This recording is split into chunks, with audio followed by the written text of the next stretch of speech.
le but d'instaurer un dialogue entre les jeunes et les commissions territoriales en ce qui concerne leurs projets d'entreprise, le laboratoire d'innovation sociale LABIS a organisé 2 jours de séance de formation. Du jeudi 6 au vendredi 7 janvier 2022, les petits plats ont été mis dans les grands pour offrir aux participants un véritable moment de partage d'expériences à travers plusieurs thématiques. Notre type de conférence est un peu différent, c'est vraiment entre nous, c'est nous qui discutons, c'est nous qui proposons.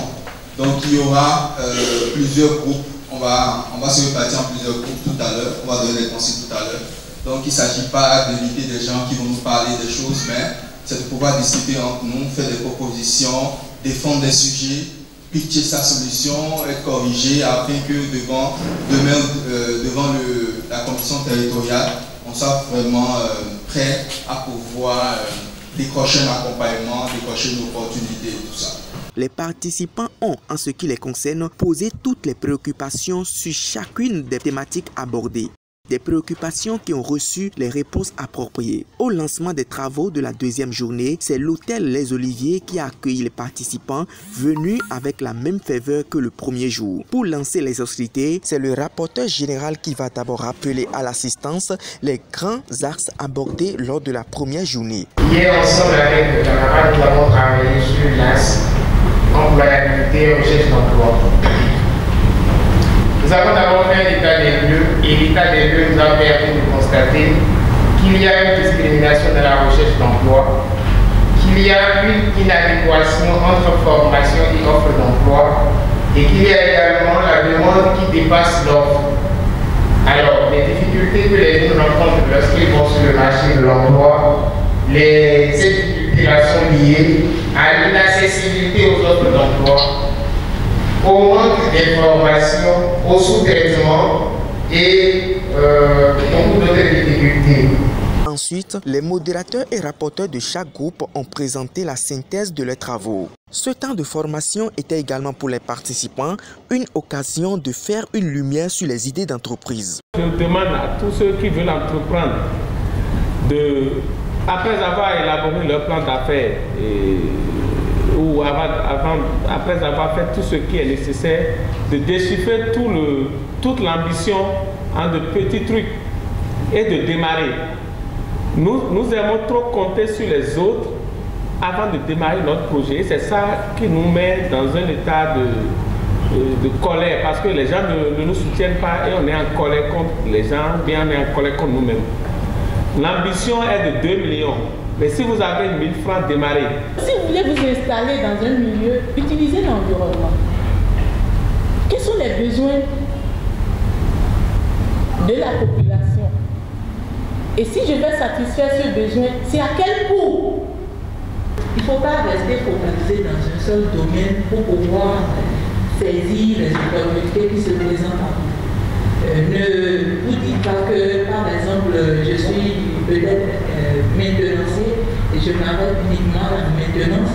Il serait bien, par exemple, d'ajouter les graphismes, le développement web, des choses comme ça. C'est un exemple. Comme les jeunes ici vont à l'AFE pour s'informer des opportunités que l'AFE leur offre. Aujourd'hui, il y a ce qu'on appelle l'unité locale pour la promotion de l'emploi au niveau des communes. Combien de jeunes seront à Berlin pour savoir, pour connaître les opportunités que la ville leur offre pour l'intervention? Aujourd'hui, l'AFE est en train d'aider la Berlin à avoir la politique municipale de l'emploi. Il y a une Française qui est gouverneur qui est ici. Mais elle est venue à Port-Nouveau, elle a une opportunité aujourd'hui, elle gagne de l'argent dedans. Mais nous on est resté tout le temps là, car la première fois qu'on a commencé par le gouverneur, non, rien. Pour le gouverneur, c'est devenu vraiment un concept. Donc il faudrait que nous puissions saisir les opportunités et en même temps faire le lien entre notre engagement citoyen et l'employabilité. La coordonnatrice du LABIS donne ici l'objectif global de cette activité. Le but poursuivi en organisant cette activité, c'est d'instaurer un dialogue entre les jeunes et les collectivités territoriales. Donc c'est ça qui nous a permis d'installer une commission territoriale qui a eu pour rôle d'écouter les jeunes, de les conseiller, de les orienter et de les coacher également. Briser le pont entre vous et les aînés, tel est le signal fort de la coordonnatrice aux participants. Les aînés dont je parle, je fais recours aux institutions publiques, aux institutions privées, aux autorités locales. Parce que déjà, s'il y a ce dialogue entre eux, il y a des informations que les internautes n'ont pas et qui sont auprès de ces autorités, de ces structures. Quelques participants à la fin de cette formation n'ont pas manqué de donner leurs impressions. Je félicite les organisateurs et je félicite les jeunes parce que n'entreprend pas qui veut. Et l'entrepreneuriat, c'est tout un cheminement.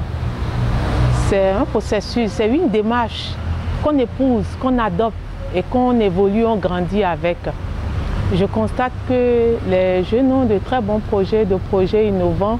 Sincèrement, par rapport à cette formation, je suis très émue parce que depuis un bon moment, quand j'ai entendu parler de l'ABIS, et j'ai commencé par fréquenter l'ABIS, ça m'a permis d'avoir beaucoup d'idées, d'évoluer tel que je le voudrais depuis un bon moment. C'est une grande opportunité d'être avec des grandes personnalités par l'intermédiaire de l'ABIS et beaucoup d'autres ont présenté leurs projets. Et j'ai eu à tirer aussi beaucoup de leçons et beaucoup de conseils qui peuvent m'aider à évoluer plus.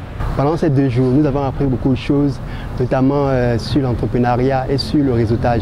Ce que moi j'ai personnellement gagné, c'est le réseautage, parce que j'ai rencontré beaucoup d'autres entrepreneurs qui font de très bonnes choses. Et je remercie le LABIS, vraiment le LABIS, pour cette belle initiative qui est de regrouper les entrepreneurs et de les former et de leur donner de quoi collaborer entre eux.